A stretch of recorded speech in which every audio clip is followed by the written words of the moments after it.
ನನ್ನ ರಾಜಕೀಯ ಜೀವನಕ್ಕಿಂತ ಮುಂಚೆ ನಾನು ನ್ಯಾಷನಲ್ ಕಾಲೇಜಿನಲ್ಲಿ ಜಯನಗರದಲ್ಲಿ ಓದಬೇಕಾದ್ರೆ 3 ಕ್ಷೇತ್ರಗಳಲ್ಲಿ ಬೆಂಗಳೂರು ನಗರದ ವಾರ್ಡ್ಗಳು ಸುಧಾಮನಗರ, ವಿಲ್ಸನ್ ಗಾರ್ಡನ್ ಎಲ್ಲ ನಮ್ಮ ಅಶೋಕ್ ಅವರಿಗೆ ಗೊತ್ತು, ಅಶ್ವಥ್ ನಾರಾಯಣ ಅವರಿಗೆಲ್ಲ ಗೊತ್ತಿದೆ.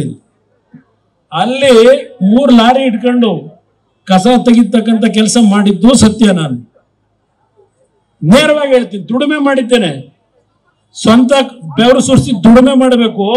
ನಿಂತರ ನಾನು ಹೇಳ್ತೀನಿ,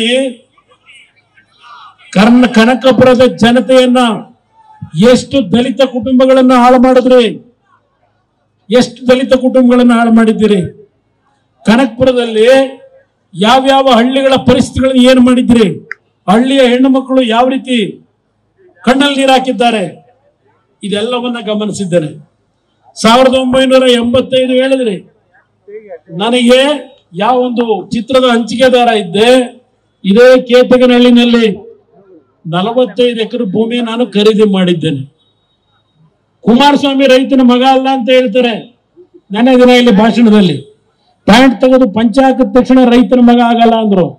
ಬಹುಶಃ ನನ್ನನ್ನ ಬೆಳೆಸಿರ್ತಕ್ಕಂಥ ಹಲವಾರು ಹಳ್ಳಿಯ ನನ್ನ ತಂದೆ ತಾಯಂದ್ರು ನಮ್ಮ ಕೇತನಹಳ್ಳಿಗೆ ಈಗ ಬಂದಿದ್ದೀರಿ.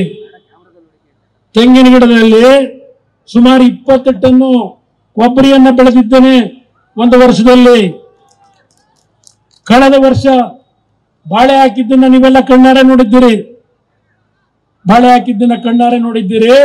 55 ಲಕ್ಷ ರೂಪಾಯಿಗಳನ್ನು ಸಂಪಾದನೆ ಮಾಡಿದ್ದೇನೆ ರೈತನ ಮಗನಾಗಿ. ನಿಮ್ಮಿಂದ ಕಲಿಬೇಕಾಗಿಲ್ಲ. ಇವತ್ತು ಇಲ್ಲಿ ನಾನು ಬಂದಿರತಕ್ಕಂಥದ್ದು, ನಿಮ್ಮನ್ನ ಇಲ್ಲಿಯವರೆಗೆ ಈ ಬಿಸಿಲಿನಲ್ಲಿ ಇವತ್ತು ಕರೆಸಿರ್ತಕ್ಕಂಥದ್ದು ನನ್ನ ಆಸ್ತಿಯ ಬಗ್ಗೆ ಚರ್ಚೆ ಮಾಡಕ್ಕಲ್ಲ. ತಯಾರಾಗಿದ್ದೆ ನಾನು. ನನ್ನ ಆಸ್ತಿ ಯಾವುದು? ನನ್ನ ಹೃದಯದಲ್ಲಿ ನಾನು ಇಟ್ಕೊಂಡಿರ್ತಕ್ಕಂಥದ್ದು ನನ್ನ ಆಸ್ತಿ. ಈ ರಾಜ್ಯದ 6.5 ಕೋಟಿ ಜನತೆ ನನ್ನ ಆಸ್ತಿ.